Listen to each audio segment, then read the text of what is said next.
Hi guys, how are you doing today? Ready for some new stories I've prepared for you today? Let's go to the first one, about OP's child's father, who never wanted anything to do with their child, and now suddenly wants her back in his life. Well, but as OP will find out later, it wasn't because he wanted the relationship with her, it was for other reasons. Listen to the story, guys, to find out what the reasons are, and of course to hear my insights. Enjoy the stories, and don't forget to like and subscribe, and of course, don't forget to leave a comment. I, 33 female. Going to preface this by saying my 6-year-old daughter's father, 37 male, I'm going to call him Jeff, has never been my romantic partner. We had a one-night stand. I don't like people calling him my ex, since it makes it seem we had some kind of emotional attachment. He was never involved after I told him I was pregnant, and actually wanted me to terminate the pregnancy. But I decided to raise my child alone, since I have enough money to raise her without child support. For the whole pregnancy and the first 4 years, Jeff was not in the picture. On my mother's recommendation, I did send him pictures and invited him to special events, but he always replied he had no interest in my daughter. 2 years ago, he reappeared and began demanding parental rights. When I didn't do what he wanted, he sued and was told no, and he was not getting parental rights. He was given the offer to pay child support, and then we can revisit giving him actual rights. But he has refused. He has the money, much more than me, but he refuses. I still offer to let him see my daughter in a casual manner, no child support needed, with the agreement anything legal, medical, or educational will not involve him. He pushed the boundaries, and we had a fallout. After that, we didn't hear from him for almost 6 weeks before he called to meet for Christmas. After much discussion, I agreed to bring my daughter over on the condition my daughter's godparents could come. Thus, we went over for Christmas dinner. And finding out Jeff is married and had never told his family he had a child, it was great to be judged by a bunch of strangers. It was uncomfortable the whole time. I'm going to use fake names, but let's say my daughter's name is Katie. His wife kept calling my daughter Gabrielle. Not the actual name she used, but it was that different to my daughter's name. The wife was also very physical, trying to pick up my daughter or parent her. I would block her or tell her to please let me deal with my child. The whole time, she pretty much ignored me. But Katie didn't seem nervous, so I decided to just bide my time. I hit my limit when my daughter said she needed the bathroom, and this stranger went, "Oh, Gabby, you need potty? Let mommy change you." My daughter hasn't worn diapers in a while now, and she's more than capable of going alone to the bathroom. I immediately told her to stay away from my daughter and that we were leaving. The woman started wailing that I was kidnapping her baby girl and tried to lunge at me. Her in-laws got in the middle and held her, consoling her and saying that we weren't leaving and for her to calm down like she was the victim. At that point, I just glared at Jeff and told him he better explain or I would be calling the police. He asked me to speak in private in another room and that I could just leave my daughter with his parents. No way that would ever happen. Katie's godparents took her with them despite the wife having a full meltdown. Jeff and I spoke outside, and he explained that he and his wife recently lost a daughter. I'm not going to give specific details on that. All I'll say is it was sudden and nobody's fault, and as I can only imagine, it had caused some psychological issues to his wife. Apparently, he had the brilliant idea that having Katie pass as their lost child would help his wife, without telling me, and that's why he wanted visitations and paternal rights. He pleaded with me to leave my daughter with him for a little bit. I asked him what was his plan when his wife heals. His response was disgusting. "Well, I'll just send Katie back with you and it will be just like before." I told him he was insane if he thought I would let him use my daughter like that. What his wife needs is therapy with a professional, not feeding her delusions. And I would not let that woman within miles of my daughter. He told me I was being cruel and didn't know the pain of losing a child. I agreed with him, but reminded Jeff that my priority is not his family, it's my child. What he and his family do to work through their grief has nothing to do with us. I also told him to call his lawyer because I'm making sure he never has contact with my child. So that's what I'm bracing for. He's been blasting my phone since Christmas, but I can easily ignore him. My daughter and I are doing a small travel vacation. OP is totally correct in cutting off all future contact between them and her child. OP should definitely have cameras installed in her house, and also would be great to document everything. Now it's clear why OP's child's father wanted contact with OP's daughter. Looks like it wasn't because he wanted it, but he was doing it for his wife. That's very disturbing. OP needs to be very cautious. And now let's hear the community's opinion. Jersey for Life says, sounds like they live in Delulu land. You are 100% right to set these boundaries. Just do yourself a favor and make sure your lawyer knows what's up next week and be prepared to get that order of protection ready. Sarah Firelily says, you should probably get a restraining order since I can definitely see him, his wife, or other family members trying to kidnap your daughter. I would show pictures to her school and other caretakers and let them know the situation. Your daughter's sperm donor is dealing with some grief issues of his own and, like his wife, has gone off the deep end. You need to get protection in place ASAP, since most children are kidnapped by family. Blueberry NZ says, that's completely unhinged. I can't imagine the pain his wife is going through, but seriously, what the actual duck? Your little girl is not a dolly to be picked up, used, and then put back on the shelf. And I'd certainly question her safety being anywhere near this family. It's incredibly disturbing that he thinks using her in this way is okay. My wife quit teaching around 4 years ago for mental health reasons. My wife has shown no real desire to get back into the workforce. It is not like we're struggling per se, but I would be lying if I said I did not miss the extra income from when my wife was working. About a year into her leave, her sister became pregnant, which did take up a large portion of her free time. So over the last 2 years, my wife has been babysitting her niece for around 12 hours a day, 3 days out of the week. She's stressed, but does it because her sister claims she has no other option and cannot afford childcare. Even so, I do not think it is reasonable for my wife to do 12 hours a day for 3 days. So since my wife has not said anything for 2 years, I told my sister-in-law come next year she needs to go to daycare because I'm not going to let my wife do what amounts to slave labor. My sister-in-law told me it was not my place to say what my wife could and could not do. I get this point of view, and I would be lying if I said I'm not slightly miffed that my wife can work 36 hours a week, 3 days a week for free, but claims she is not ready to return to the workforce. That is a separate issue. The core issue here is my sister-in-law is taking advantage of my wife to provide free childcare. That is not okay. In the past, my wife did talk about pay, but my wife does not like to chase people for money. So since she never reminds them, they claim to always forget. Either way, I told my sister-in-law this is where we stand. My wife is upset with me since she claims it is not my place to say what she can and cannot do. It is not my place to tell others how she is feeling. So am I the a-hole? For clarity's sake, I did talk this over with my wife many times. She is burnt out from watching her niece, but in her view, her sister has no other option.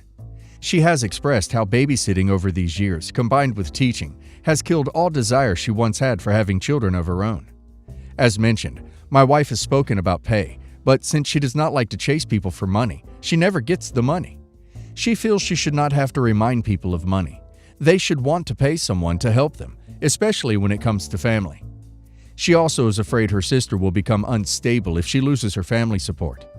I stepped in because I was sick of her being taken advantage of. I did not just sidestep her. I've tried many times over the years to put her foot down, but she loves her niece and does not want to see her suffer. My point is, she is destroying her mental health, just like teaching. I was the one who encouraged her to quit because it was destroying her. All she did was wake up, go to work, come home, and go to sleep. It was a struggle to get her to eat at times. The same is happening with babysitting for my wife. One last edit, since people said I should mention it. My wife is not doing this alone. When I get home, I do take over the last 3 hours and drop the kid off at her mother's when she gets off work. We also provide food and child supplies, such as diapers and pull-ups. My wife is also potty training my niece. She is more or less raising her niece 3 days out of the week. Whether she appreciates it or not, OP is trying to support and defend his wife and her well-being. Sister-in-law is definitely in the wrong here, and OP's wife clearly can't put her foot down alone with how much pressure she feels, and OP can't control the situation without her consent either. In my opinion, OP's wife has a soft spot for her sister, and her sister is taking advantage of it. And now let's hear the community's opinion. Goddess of Spite says, not the a-hole. If your wife wants to be a doormat and allow others to take advantage of her, that's on her, but you shouldn't be paying the cost of this. Be clear with your wife this is an issue she needs to resolve, and if she won't, then you're out. Be firm and make her take control. Otherwise, I'd be out. I wouldn't be allowing that. Doogie Lyon says, everyone sucks here. You need to talk to your wife, not your sister-in-law. You need to be upfront that you are feeling resentful that you don't have the free time she does, and she could spend 3 days getting paid for what she is doing for free, and you could both be better off, or you could work less. Just because your wife has wrongly unilaterally decided to take on a 36-hour per week job that pays zip doesn't mean you get to unilaterally decide she has to quit. For info, clarity, your wife isn't employed anymore. She works 3 very long days a week, but doesn't get paid. Raven Tattoo says, I'm going to say a soft you're the a-hole. Should you have sat down and had a conversation with your wife before talking to your sister-in-law? Yes. This is where you would have figured out whether or not she feels taken advantage of, or if she just can't say no. This is when you would have been able to bring up the fact that she is working 35 hours a week for free, without coming off as a jerk. Long story short, I'm male, about to go to college. My mom is not in the picture, so it'll pretty much just be my dad paying for it. He said that as long as I keep good grades and stay out of trouble, he's willing to pay for my tuition and housing. I decided to attend my dream college after being accepted into it with a partial scholarship. My dad and I did the math, and it'll cost $30 to $40K more than what he has saved to pay the other half. I wasn't willing to let this opportunity go, but I also want to apply for student loans as the last resort. So I told my dad that I was going to get a job and put the money towards the last year. I said that this is really what I want to do, that this college is really good, and the name it brings to my resume could be enough to land in some pretty good job opportunities. I can't go to another college after knowing I have the possibility to attend this one. I guess my dad liked how I spoke of it, and after talking with my stepmom, who agreed to let him keep saving for my college, he said that I just had to focus on my grades and we will be even. I was hella excited. But that same night, my stepmom came to my room and said that I couldn't attend the college I wanted and had to look for something cheaper because I was a spoiled brat, robbing my step and half siblings, 15 female, 10 male, 6 male, from other opportunities. They thought that once I wasn't going to be around anymore and my dad had already saved for my college funds, they would be able to buy her a new car, one for my stepsister, since I won't be able to drive her around anymore, a family vacation, and upgrade to the house. I said I didn't know, and she said it was obvious, but now I did, and I had to make it right for our family. I don't know what she expected, but I obviously told my dad what she said, and that I would rather work. He was confused, because apparently he never promised any new cars or vacations, and the upgrades will still be happening, since it's not like he'll put the $30K now, but rather gradually, just like he has been doing. He confronted her, and now neither her or my stepsister are talking to me for being a snitch. OP is definitely not in the wrong here. Stepmother is a Disney villain, going behind her husband's back to tear OP down and make OP feel bad, and expect OP to just bow to her demands, rather than expecting OP would mention it to her dad. So OP should go to college and go far in life. She created this problem and is facing the consequences of her actions. OP should just enjoy not having to speak to her. And now let's hear the community's opinion. Electrostatic Speaker says, not the a-hole. Your stepmom lied to you to prevent you from going to your college of choice, and you fact-checked her. Busted. They'll get over it. Pat James 904 says, not the a-hole. Your stepmother should never have said what she did. She should have talked it over with your father and never involved you. It was pretty naive of her to think that you would not have told your dad. So they're not talking to you. Yay! Your stepmother and her daughter deserve each other. EDCRFVH says, not the a-hole. Your stepmother truly thought she could come to you and demand you not go to your dream college so they could have stuff and not think you'd tell your dad? She's a bit dumb. Also, it's not snitching when you tell your parent his wife is pushing you around. My husband had a 4-year-long, 3-year emotional and 1-year physical affair with his best friend. He had intentions to leave, but decided to stay and make our marriage work for the kids. Since making the commitment to reconcile, he has no contact with his affair partner, and we're in marriage counseling. 2 weeks ago, he learned that his affair partner was pregnant and had no intentions of keeping it, and went ahead and made arrangements to terminate. My husband discussed this all with me. I was upset as I didn't know they were last together so recently, just days before deciding to stay and work on marriage. He then said he felt he had to be there for her through the termination, but that ultimately it was down to me. I agreed to it. He was away for 3 days total and 2 nights. When he returned, I asked him to share with me the details of what had happened. They both stayed together at her place. He explained he slept in the same bedroom, but on the floor, and since we're into radical honesty due to marriage counseling, he said he held her hand through the night as he wanted to be supportive. He said there were no kisses, but he did sometimes kiss her hand and forehead, and sometimes held her and gave her cuddles. So pretty much all the kinds of affection a couple would have, with no kissing on the mouth. I'm not sure what to make of it. I feel like their connection goes beyond just physical, and I worry he will never snap out of it. Can our marriage heal if he is this strongly involved with another person? Tiny Ad 6951 says, "He's lying to you. He slept on the floor? Okay." Professor Plum did it says, "Of course their connection goes beyond the physical. He is 100% in love with her and always will be. He is only with you because of the kids and possibly financial reasons. But he absolutely is not with you because he wants you, nor is he in love with you. Guaranteed the day after your last child moves out, he'll be at the lawyer's office filing for divorce and going straight to her. Also, he lied to you about what happened. At minimum, he slept with her in his arms the entire night and most likely told her over and over that he wished things were different and that they could raise their baby together.